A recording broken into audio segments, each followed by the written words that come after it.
গত 15 বছরের বাংলাদেশে যার পরিবারে একজন পুলিশ ক্যাডার আছে, সে সমস্ত বিপদ আপদ থেকে মুক্ত। তাকে কেউ গুম করবে না, খুন করবে না, ক্রস ফায়ার দিবে না।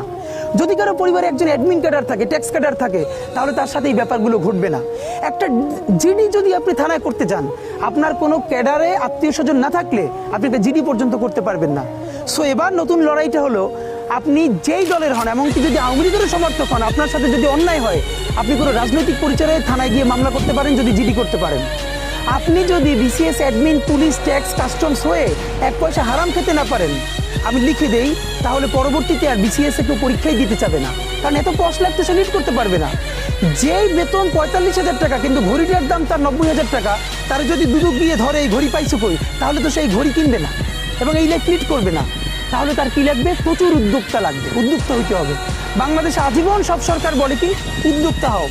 আপনি গিয়ে 50,000 টাকা উদ্যোক্তা হওয়ার জন্য ব্যাংকে আবেদন করে 5 লাখ টাকা লাগবে সেটার জন্য ঘুষ দেওয়া, মানে এত কমপ্লেক্স প্রক্রিয়া। আপনি জীবনে উদ্যোক্তা হইতে পারবেন। আপনি যদি 2 নম্বর প্রক্রিয়া হন, সব অনুমোদন পেয়ে যাবেন, সব অফিসে গিয়ে ঘুষ দেবেন। আর যদি চান যে না আমি একটু সুষ্ঠুভাবে করব, আপনি পারবেন না।